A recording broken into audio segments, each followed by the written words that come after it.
constat de revenu chez Pharmasimple. Et je laisse les autres se présenter. Zora Belmadi, je travaille chez Tex Broker, responsable commercial France. Et David Rajesco, consultant externe pour Réputation IP, aka Ninja Linker, tout simplement. Voilà, donc je vais commencer par vous présenter Pharmasimple. Donc c'est une société qui existe depuis 2010 et qui en fait a commencé avec un site internet pure player e-commerce dans le domaine de la parapharmacie.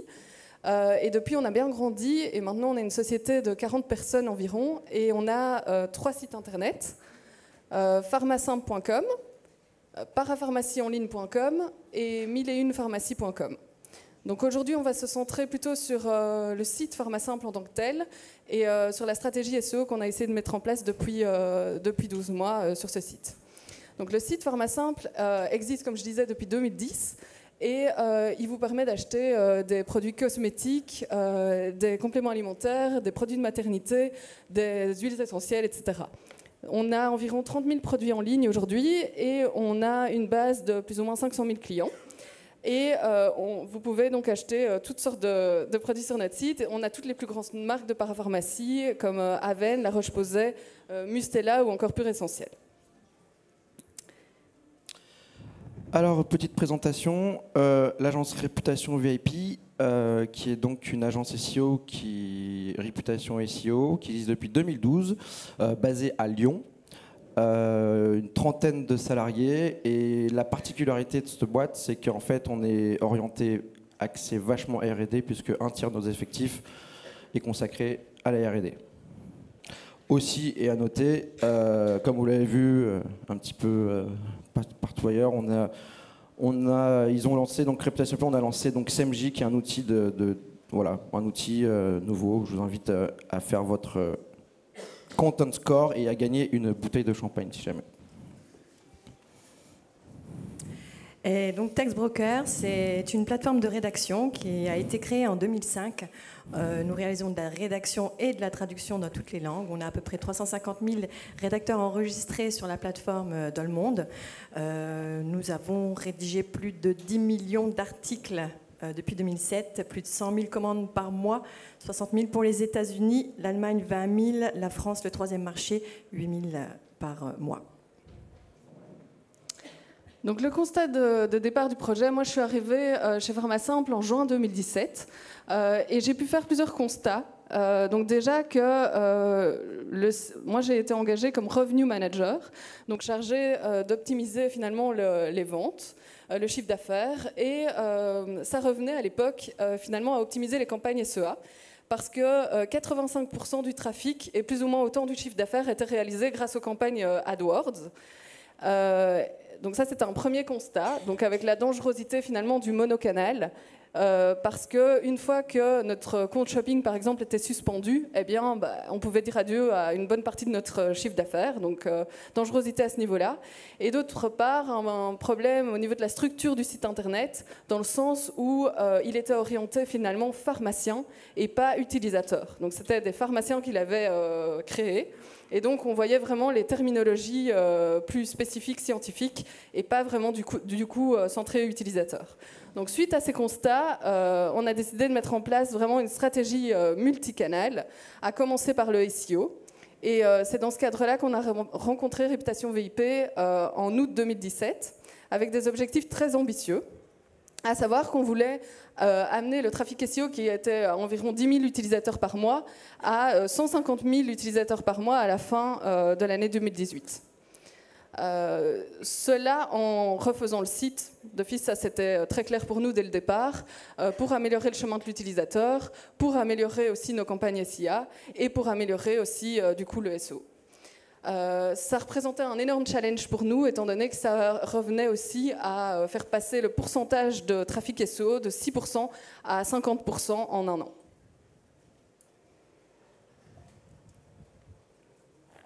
Ok, alors, l'état des lieux. Évidemment, quand on a rencontré Pharmasimple, il a été nécessaire de faire un état des lieux.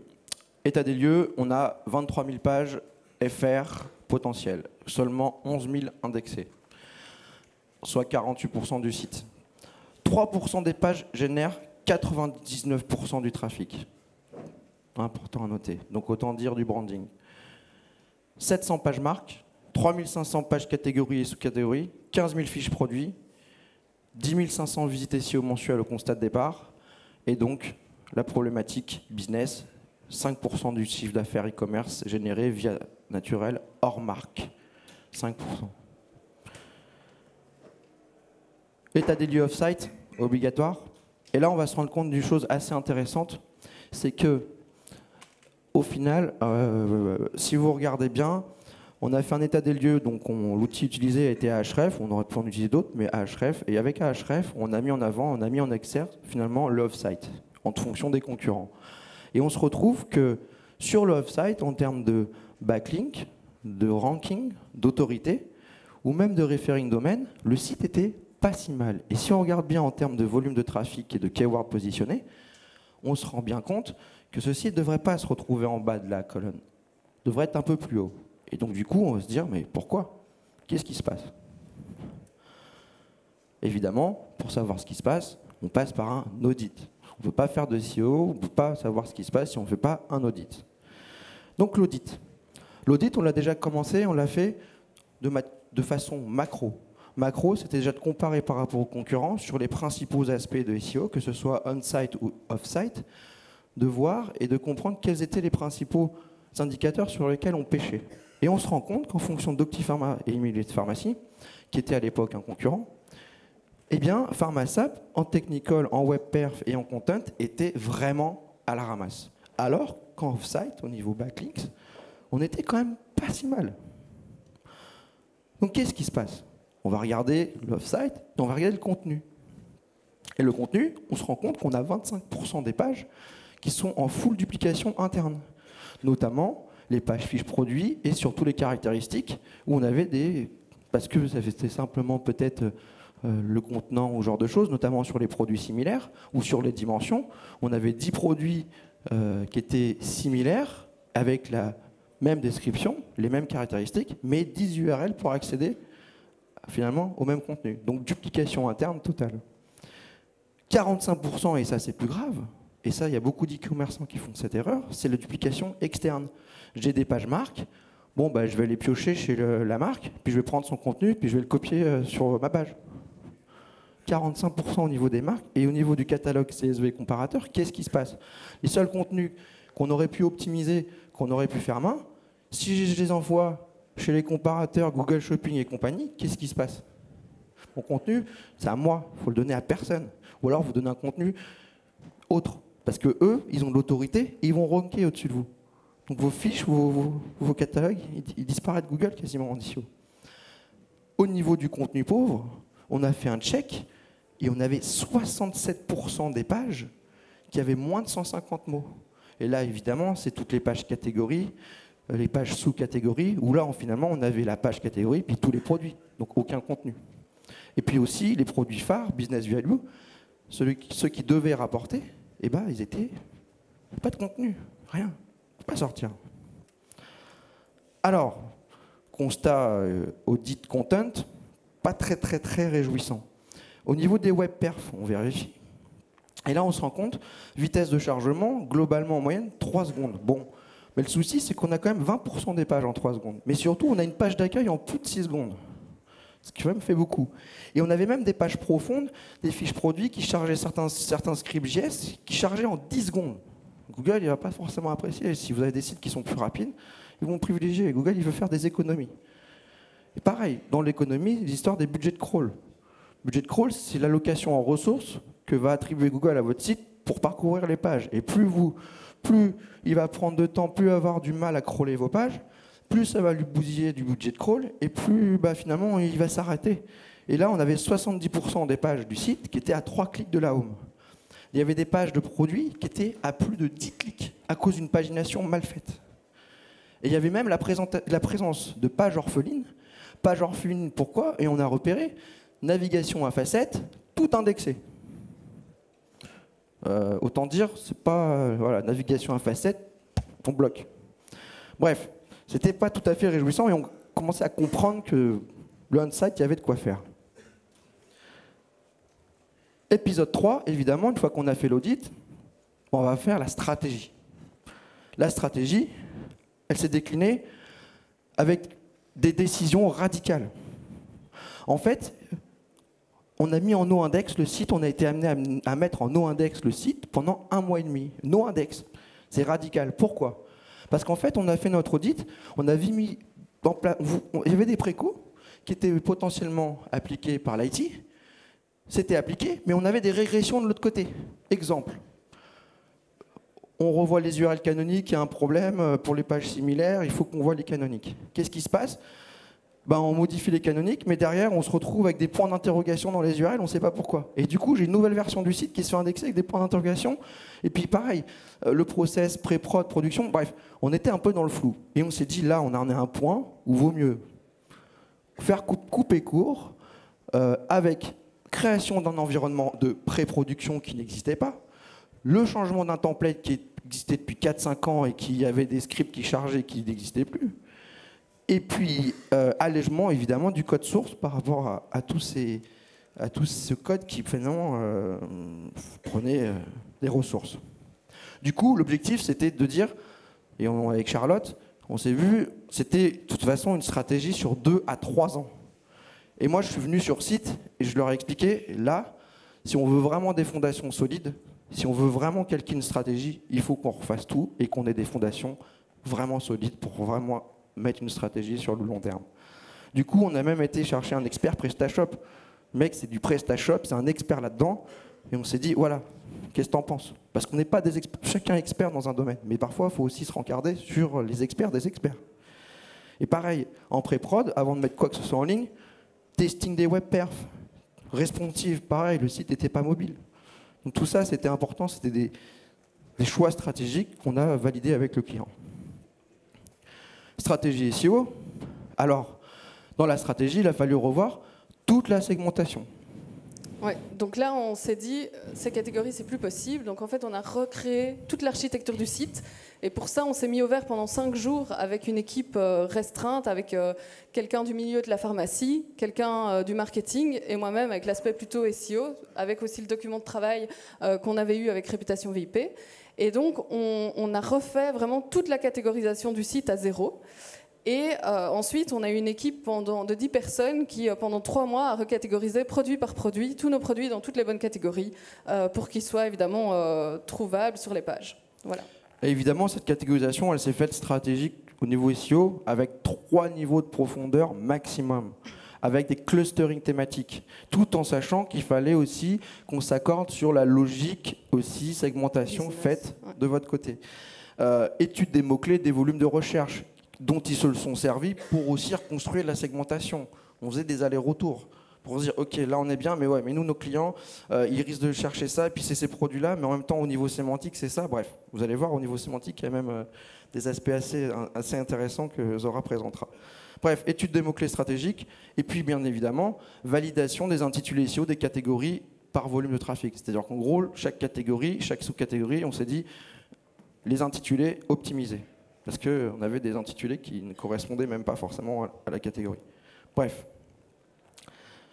Stratégie SEO, au niveau éditorial, du coup, maintenant, avec l'optimisation du contenu. Stratégie éditoriale, c'était donc on a fait un focus avec le client, focus, 700 marques, parce que les marques, c'est très important. Donc, 700 marques, la plupart des marques, mais après, concentration sur 1500 catégories. 1500 qui étaient business value, trafic SEO, on s'est dit, c'est 1500 là. Ensuite, 5000 fiches produits à la place de 15 000. Et puis pareil, content marketing via le blog. Le blog, il fallait le faire vivre, parce que le blog, ça peut être un bon instrument pour générer potentiellement des backlinks, on le verra plus tard. Et en fait, au total, sur 6 mois, c'est quand même 5 millions de mots qui ont été publiés sur PharmaSimple. 5 millions de mots. Faites le calcul, vous allez voir, ça commence à faire. Et ça a nécessité vraiment une stratégie correcte, hein, je dirais, d'avoir du bon contenu. Donc on n'a pas, comme on a pris le risque aussi on n'a pas hésité à carrément désindexer le site. Du point de vue technique, on n'a pas non plus hésité, d'un point de vue content, à enlever en fait tout le contenu de nos pages. Donc, ce qui représentait évidemment un risque point de vue conversion, hein. Mais on l'a pris pour vraiment donner toutes les chances à notre stratégie. Et donc, on avait évidemment une pression, que ce soit voilà, point de vue SEO, mais aussi point de vue conversion, de reconstruire finalement tout ce contenu. Et donc, on a une stratégie duale d'internalisation et d'externalisation des contents. Donc, on a engagé une équipe de 5 copywriters SEO et on a commencé justement la collaboration avec Textbroker, avec comme objectif vraiment, comme vous voyez, 5 millions de mots en 6 mois, donc d'aller très très vite et évidemment aussi de proposer un contenu vraiment qualitatif à nos utilisateurs. Voilà. Donc du coup, il y a eu des briefs de rédaction qui ont été établis, des échanges avec Textbroker. Donc la collaboration tripartite a démarré aussi à ce moment-là. Ce qui s'est rapidement posé aussi comme problème, entre guillemets, c'est que donc on a eu nos copywriters qui ont commencé en interne, elles écrivaient sur le site des textes, ok, parfait, on le publie avec notre back-office, jusque-là, tout va bien.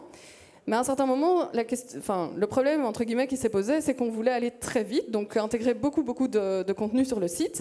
On avait un nouvel intervenant qui était Textbroker, qui allait nous livrer beaucoup de textes chaque semaine. Et vous imaginez bien que les copier-coller, entre guillemets, d'un fichier reçu par Textbroker dans notre site, à chaque fois dans le back-office, c'était juste inimaginable pour nous. Donc on a finalement une stratégie d'industrialisation de notre contenu et de notre mise en ligne de contenu. Donc en fait, ce qui se passait, c'est qu'on envoyait un brief à Textbroker avec les pages sur lesquelles on voulait du contenu et les mots-clés cibles. On le recevait finalement l'output sous forme d'un CSV avec les colonnes importantes finalement dans notre back-office, hein, les différents champs. Et alors on importait ce CSV dans un outil qu'on a développé en interne, qui nous permettait finalement plusieurs choses. Donc déjà de visualiser évidemment toutes les textes reçus, de pouvoir les relire d'un point de vue contenu finalement, de stabiliser un peu notre ligne rédactionnelle aussi avec Textbroker de cette façon-là. On pouvait aussi directement modifier le texte dans l'outil interne et sauver nos modifications. Et on avait aussi un aspect super important, c'est que donc on recevait un CSV avec des balises. Il ne fallait pas évidemment que l'utilisateur voit ces balises, s'il faute y avait. Donc on avait, via cet outil, une visualisation finalement sur le site. Visualisation du contenu, HTML du contenu pour avoir un aperçu. Pour voir, voilà, j'ai un petit problème de balise ici, je vais le résoudre, etc. On pouvait directement modifier donc, notre contenu et le publier. Et c'était donc au niveau des copywriters que la publication se faisait et plus au niveau de l'IT, du coup, à ce moment-là. Autonome. Alors, au niveau de la stratégie SEO, évidemment, on ne peut pas ne pas parler de netlinking. Et là, pour faire ma simple, ça a plus été de constituer des nouveaux backlinks et d'essayer de reprendre une petite vitesse de croisière de création de backlinks, gentiment. Et pour ça, on s'est dit, on va capitaliser aussi sur le potentiel et puis avec des techniques diverses et variées. Capitaliser sur le potentiel, c'est d'abord capitaliser sur les communiqués de presse. Pharmasimple est une société qui est cotée en bourse et qui a des communiqués de presse, évidemment, sur des sites institutionnels, et donc avoir des gros backlinks presse, voire même de portails très importants. Donc on a capitalisé là-dessus, vous aurez un exemple tout à l'heure. Au niveau du netlinking, évidemment, stratégie de link baiting, comme je l'ai expliqué tout à l'heure, notamment avec la mise en place du blog Pharmasimple, qui était un blog informationnel, avec des articles très bonne qualité, informationnels, pédagogiques, pour vraiment essayer de susciter finalement le partage social dans un premier temps, mais d'un point de vue SEO, d'aller piocher, chercher si quelqu'un va nous mentionner, nous sourcer, nous faire un backlink. Et là où c'est intéressant, c'est qu'en fait, on avait dit avec Charlotte, faites un maillage intelligent sur votre blog qui était en fait cloisonné finalement un petit peu du site, mais qui envoyait du jus en mode siloing vers les pages produits, vers les pages catégories principales. Ce qui fait que quand on recevait un backlink de link baiting vers une page du blog profonde, finalement on était à 2 clics de pousser une page de catégorie ou une page produit ciblée. Donc en transmission de jus, on capitalisait sur cet aspect au niveau maillage. pareil, évidemment, il y a beaucoup d'informations. Il y a des pharmaciens qui ont travaillé et qui travaillent chez Pharmasimple. Et on a pu aussi faire des articles invités sur des blogs externes, contacter des blogs dans la santé ou maquillage, cosmétique, peu importe, et de dire, bah voilà, nous, on a pondu un bel article, très, très intéressant, informationnel, mais dedans, voilà, on a fait une petite citation vers un de nos produits phares. Mais voilà, ça vous fait un contenu qualitatif, optimisé, sémantiquement intéressant et très pertinent par rapport à votre audience sur votre site. Et derrière, le blog en question pouvait être amené à publier ou non. Et en général, vu que les contenus étaient de bonne qualité, il n'y avait pas de problème sur le sujet. Et après, on a fait aussi la mise en place de tests produits. Notamment tests produits auprès des communautés et des forums participatifs. Tout simplement, parfois, on repérait des topics de forums où les gens se posaient des questions sur des produits. Et puis, du coup, on pouvait aller répondre derrière, mais vraiment gentiment, en étant informationnel. Bon, pour ceux qui me connaissent, Ninja Linker, ça reste du backlink qualitatif, mais il fallait quand même trouver des spots, ce genre de choses qui bypassent la modération, mais très propres. C'est juste, on ajoutait de l'information, on complétait l'information. Et puis ensuite, les influenceurs. Proposer potentiellement du test produit chez des blogueurs influenceurs et en échange d'avoir un article. D'ailleurs,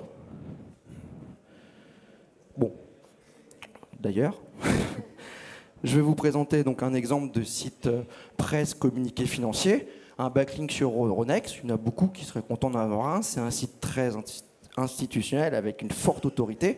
Et mine de rien, pharmacien qualifié comme entreprise innovante par Bip France. On a un bel article qui parle de Pharmasimple et un beau backlink en provenance de site d'autorité. Du coup, on a essayé vraiment de mettre, de capitaliser sur ce genre de backlink qui n'est pas forcément évident à avoir pour un autre site e-commerce concurrent qui, lui, n'a pas ce genre de publication sur ce genre de site.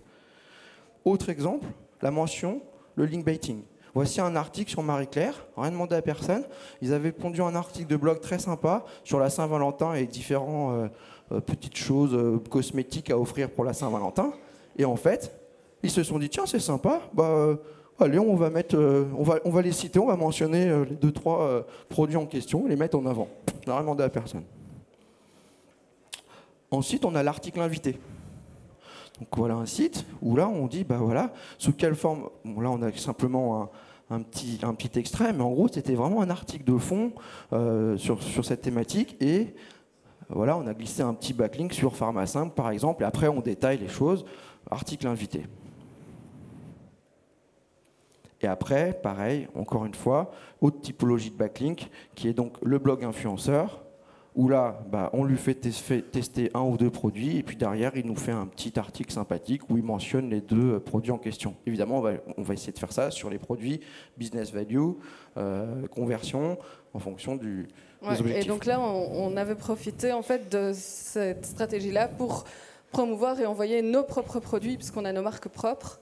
Et donc, c'était vraiment des tests sur nos produits. Donc, on en profitait en plus pour profiter finalement de l'autorité de l'influenceur aussi en termes pur business. Stratégie SEO, une timeline, mais j'appelle ça une timeline tripartite. Encore une fois, ce mot, je l'aime bien parce que ça symbolise vraiment la collaboration et même le sujet de cette conférence. Et on se rend compte que sur cette timeline, on se rend rapidement compte qu'en fait, on a parallélisé les choses. Par exemple, on voit que l'audit, la recatégorisation a été entamée pendant qu'on faisait déjà l'audit, parce qu'on avait déjà repéré que ça n'allait pas. Idem pour la refonte pendant qu'on faisait la catégorisation, parce que sinon, sur un an, ça ne tenait pas. Donc il fallait paralléliser pour avancer au plus vite.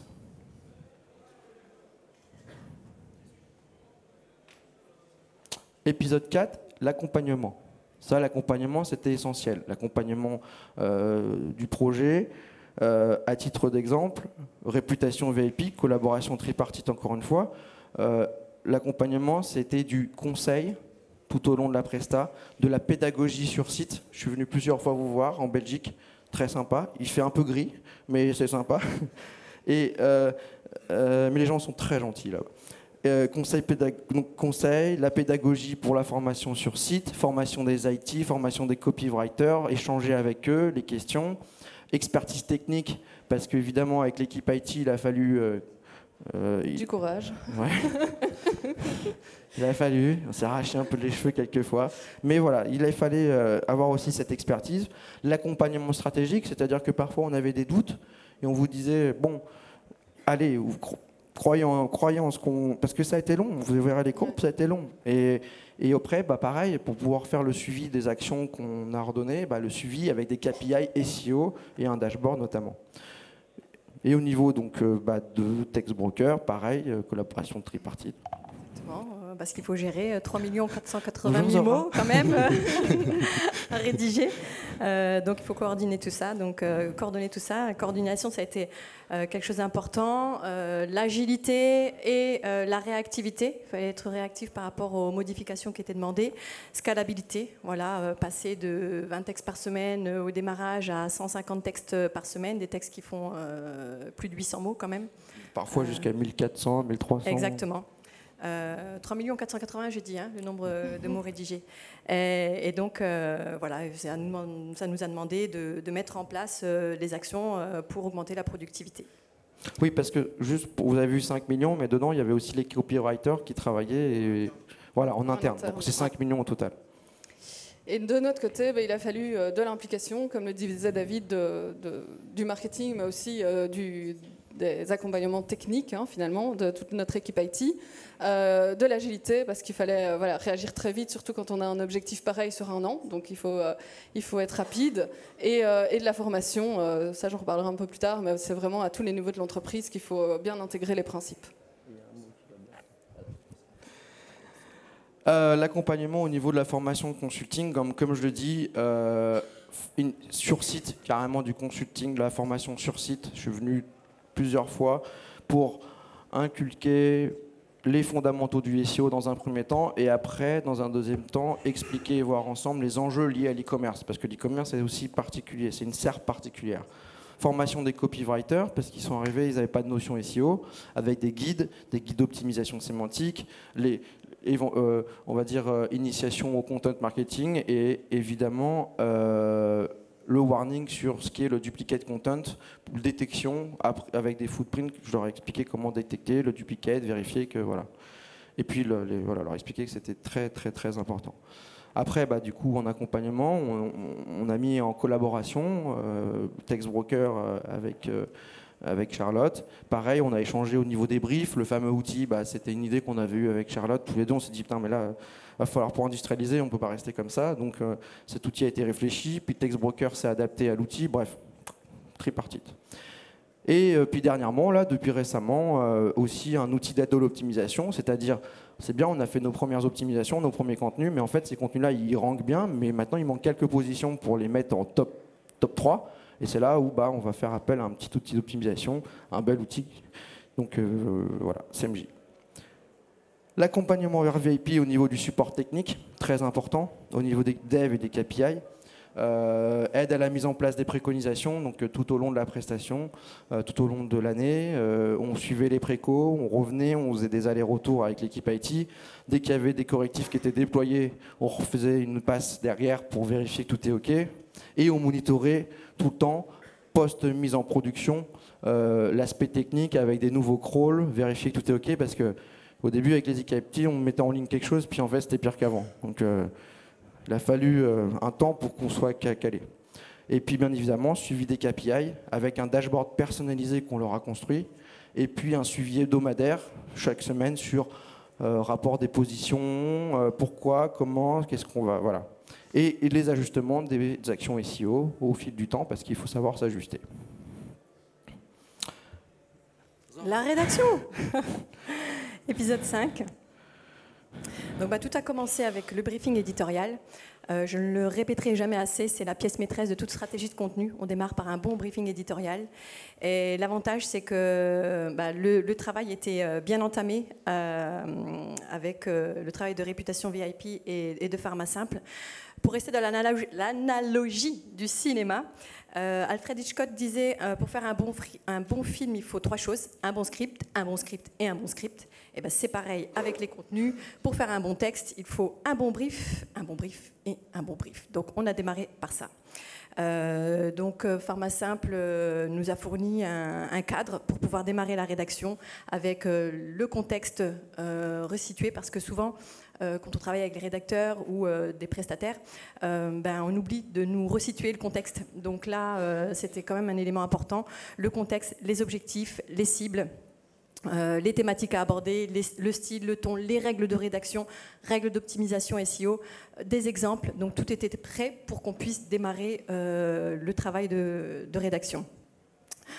Première étape qu'on a dû gérer, c'est la sélection des auteurs. Donc présélection des auteurs au démarrage, parce que la sélection s'est faite en fait tout au long du projet, du début à la fin.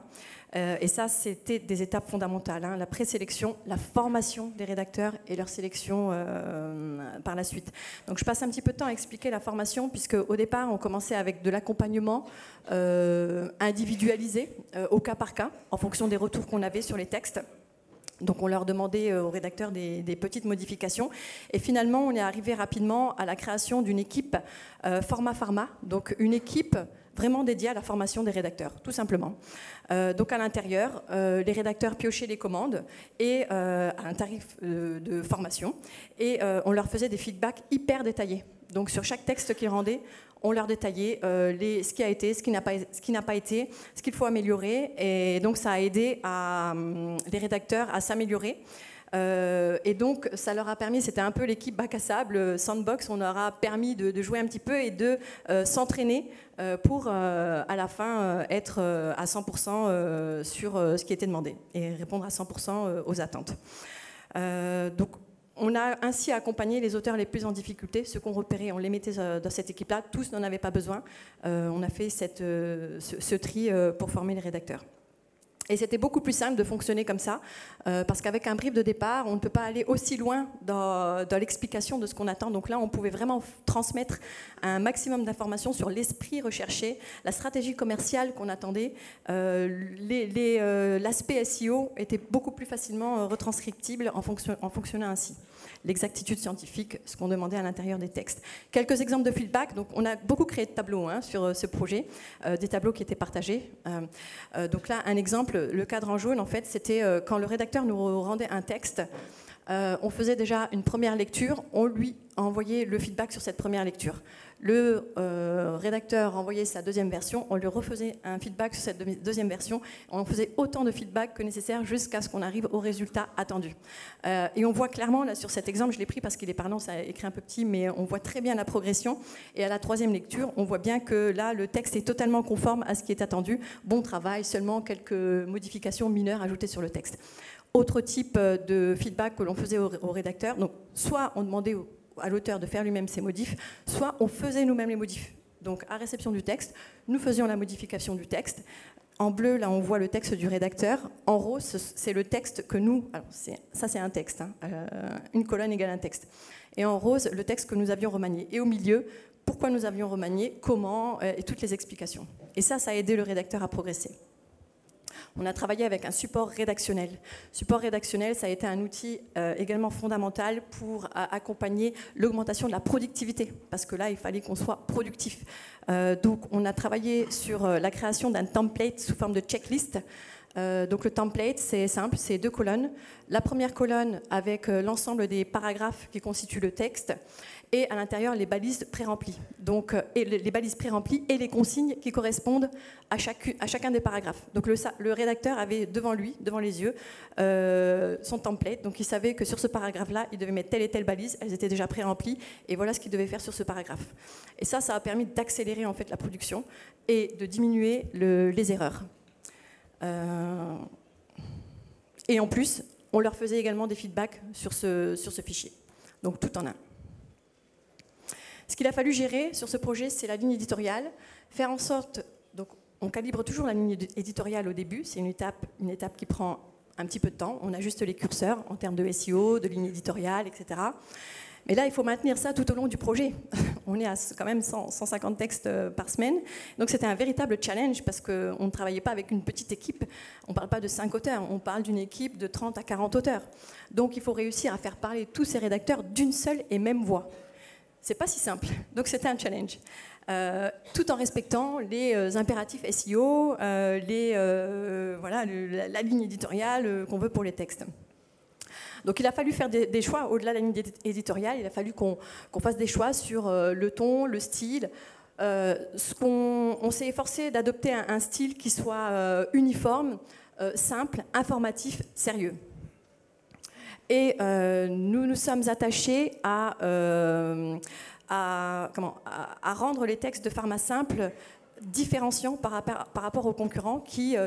les textes des concurrents ou les textes des marques souvent reprenaient les textes existants des fabricants et donc ça créait même du duplicate content pour eux. Donc nous, on s'est détaché de ça.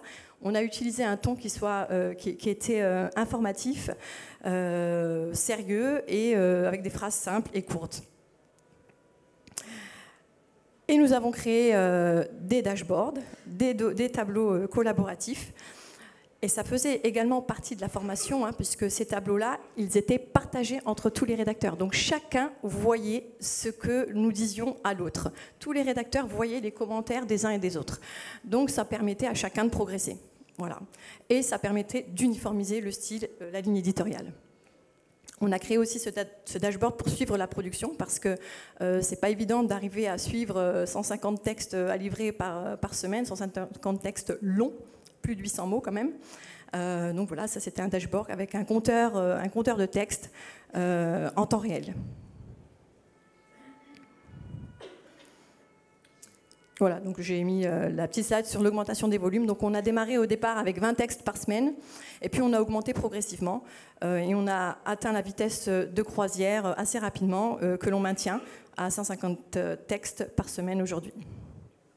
J'ai mis quelques petits exemples d'ajustement de la ligne éditoriale pour que ça vous parle, que vous ayez des exemples concrets. Ça paraît être des petits détails, mais le diable se cache dans les détails. Donc on a fait attention au wording en faisant attention aux termes. Donc on ne parle pas par exemple de suppléments alimentaires, mais de compléments alimentaires.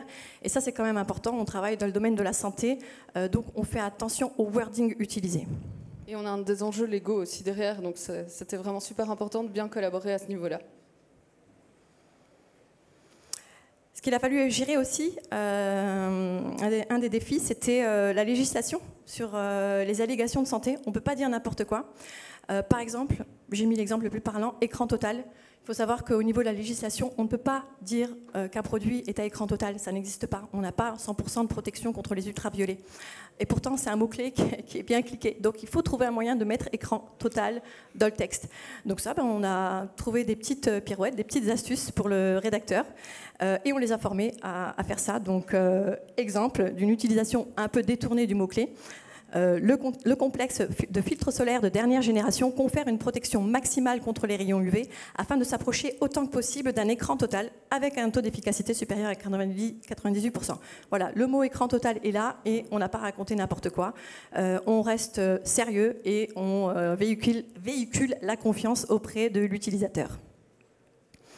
Autre cas de figure, l'utilisation des mots-clés par rapport à l'exactitude d'un produit. Une crème par rapport à un lait. Un lait peut être cliqué en arrivant avec le mot-clé crème, mais ce n'est pas une crème.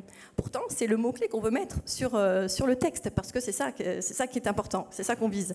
Donc on doit réussir à rester clair, exact sur le produit, tout en mettant le mot-clé qui ne correspond pas au produit. Donc pareil, il a fallu trouver des petites pirouettes. Cette émulsion solaire Aven offre un grand confort d'utilisation grâce à sa texture non grasse, plus fluide que celle d'une crème solaire traditionnelle. Et voilà comment on arrive à placer correctement le mot-clé tout en informant le lecteur, en ne racontant pas n'importe quoi et en gardant la conciliation SEO, information du lecteur. Et ça a été la formation tout au long, à chaque fois. Il y a eu des cas de figure tout au long du projet. Ce qu'on a fait aussi, c'est de libérer les auteurs d'un maximum de contraintes pour qu'ils soient focus sur la qualité. Voilà, on n'était pas là pour les ennuyer sur des blablas, des tracas, des machins, on les a allégés au maximum. Exemple, Il y a eu plein de trucs, c'est juste un exemple. On a vérifié et filtré toutes les commandes avant la rédaction. Donc quand on recevait le fichier de commande de la part de PharmaSimple, ça passait par le filtre des éditrices qui en fait vérifiaient chacune des commandes. On allait vérifier le lien. Est-ce que le lien est bien cliquable? Est-ce qu'il y a bien une page au bout? Est-ce qu'il n'y a pas des doublons de mots-clés? Des erreurs de ciblage des mots-clés. Par exemple, on a un produit qui se met avec des gouttes et le mot-clé c'est comprimé. Il y a un truc qui ne va pas. Donc on ne donne pas ça au rédacteur, sinon après il est paumé, il va nous poser une question, on va perdre du temps. On gère ça avant, on gère tous ces problèmes-là et ensuite on envoie le fichier propre au rédacteur. Et quand il y a des problèmes, ça remonte à PharmaSimple revient vers nous, on les gère en amont. Le rédacteur a quelque chose de propre. En conclusion de ce petit épisode de rédaction, on a en fait véritablement créé du crowd management, une véritable gestion des ressources humaines sur ce projet, avec une country manager en haut, les éditrices principales du projet, qui elles-mêmes avaient repéré dans la foule de rédacteurs certains qui sortaient du lot, qui les a donc utilisés pour les faire remonter en éditeur first check.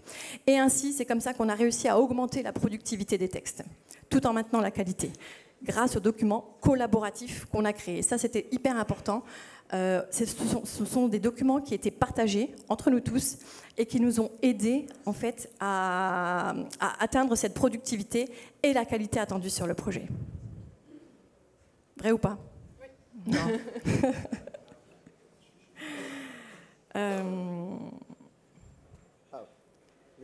Ce que vous attendez tous. Donc voilà, ce que vous attendez tous, les résultats du projet. Donc là, je vous montre la courbe analytics du trafic SEO sur 12 mois. Donc comme vous pouvez le voir, on est passé de 10 500 utilisateurs par mois au mois de janvier 2018 à plus de 150 000 à la fin 2018 sur le SEO. La courbe Search Console qui atteste justement de ce qui s'est passé en termes de visites. Pareil, c'est assez probant et on voit et on verra sur d'autres courbes que l'effet est exponentiel. C'est-à-dire que ça a mis le temps pour venir, notamment on verra sur les prochaines courbes. Alors cette courbe-là, c'est une courbe SEMrush qui montre vraiment le trafic organique versus le trafic payant. Et là, vous voyez que ce dont je vous parlais au début de la conférence est atteint hein, de notre côté. C'est vraiment d'essayer de diminuer de dépendance aux campagnes AdWords. Et donc là, on voit que le trafic naturel a dépassé le trafic payant sur la fin de l'année. Et donc voilà, on souffle un petit peu sur cet aspect shopping coupé versus pas coupé, etc. Et on paye aussi évidemment un peu moins. Voilà. Juste par rapport aux courbes de tendance, voici la courbe de tendance à Href et on voit le côté exponentiel des choses. C'est monté en puissance et ça fait que monter en puissance. Pour corroborer les dires, on a aussi créé donc un dashboard dédié à PharmaSimple qui nous permettait de faire un suivi sur le top 3 et un suivi sur le top 10. Et ce qui est très intéressant à noter, c'est que quand on faisait le suivi aussi du top 30, on avait toutes les requêtes. C'est très amusant de voir que dans toutes les stats, on voit tous les mots-clés qui montent, c'est trop bien, et le trafic il bouge pas. Voilà, c'est possible, j'ai gagné 20 000 mots-clés, le trafic il bouge pas. Mais en fait, c'est l'inertie, c'est une sorte d'inertie qui arrive après. Et après, le trafic qui vient, il monte. C'est vrai, au début, on était là, mais oui, c'est bien, on positionne, mais... Bon, bref. Beaucoup de patience nécessaire. Voilà, le top 3, le top 10 en détail. Et je pense que, enfin là vous voyez quelques mots-clés, ce qui est très intéressant c'est qu'aussi on a fait un ciblage à certains moments du projet sur les mots-clés qui étaient vraiment hyper importants en termes de business value et que là on se place très bien donc dans le top 10 voire le top 3 sur des mots-clés capitaux pour notre business. Alors maintenant, qu'est-ce qu'il en est maintenant de l'actuel et du futur? Là, on travaille sur deux façons d'aborder en fait le SEO chez nous maintenant. C'est que d'une part, on crée des nouveaux textes sur les nouveaux produits qui sont mis en catalogue chez nous. Le catalogue est aussi, je dirais, calibré en fonction, voilà, est-ce que c'est recherché ou pas ces produits? On ne va pas amener n'importe quoi non plus sur la plateforme. Et d'un autre côté, on travaille sur la priorisation et l'optimisation des contenus pour vraiment les amener dans le top 3, surtout évidemment les mots-clés à haute business value, avec l'outil SEMJ des réputations VIP. Donc là, vous voyez rapidement une petite vidéo qui vous montre un peu la plateforme. L'idée, c'est qu'en fait, on sélectionne les URL qu'on veut optimiser, on les met dans la plateforme qui nous donne un score. Ok, vous êtes à 41%. entre guillemets, de pouvoir être dans le top 3. Et donc, on optimise le texte sur base de conseils en fait, de la plateforme, que ce soit voilà, des différents sujets, des questions utilisateurs, etc., qui nous permettent de compléter nos textes, d'adapter nos textes aux besoins utilisateurs, et ainsi de pouvoir monter finalement dans notre ranking. Alors, en guise de conclusion, ce que je voulais partager avec vous, c'est mes apprentissages, moi, point de vue client, par rapport à ce projet. Je pense que le point le plus important et le plus difficile de mon côté, finalement, c'était vraiment l'évangélisation en interne, l'évangélisation du SEO auprès de tous mes collègues, à commencer par la direction, parce que quand vous dites à votre direction, voilà, je mets une campagne SEA en ligne, demain tu as autant de ventes, ou que tu lui dis, je vais mettre un projet SEO en place, mais demain tu n'auras pas de ventes. Le directeur, il n'a pas la même tête, surtout quand on est sur un site pur online, hein, uniquement un site internet. Et donc, il faut beaucoup de patience, beaucoup d'explications pour leur faire comprendre que ça va venir, mais que ça ne vient pas tout de suite. Voilà, donc très difficile à ce niveau-là. Mais c'est aussi une évangélisation auprès de, finalement, toute la société. Surtout que nous, on est un pure player, donc tout le monde a accès, finalement, à notre site internet, en interne. Et donc, c'est-à-dire, OK, l'équipe copywriter, évidemment, eux, ça allait. Mais l'équipe achat même avait accès au site, donc ils peuvent désactiver des produits. Ah bah zut, une 404. Donc il faut vraiment leur expliquer même à eux finalement comment ça marche, même à la logistique aussi. Il y a des implications jusque-là. Au marketing, bien évidemment, qui eux trouvaient ça très marrant de bousiller finalement tout le travail qu'on mettait en place. Et vraiment le plus important, évidemment, à l'équipe IT. On en parlait un petit peu en amont. C'est le plus gros succès, je pense, qu'on a eu, David et moi, sur ce projet. C'est vraiment humainement de dire, OK, le développeur, d'abord, il mettait en ligne n'importe quoi sans rien nous dire, hein, et on s'en rendait compte finalement dans les courbes. Et maintenant, on est avec le développeur qui vient chez moi en me disant bon Charlotte, j'ai décidé de mettre ça en ligne, j'espère que ça ne te dérange pas et que je n'aurai pas réputation VIP au téléphone dans la minute.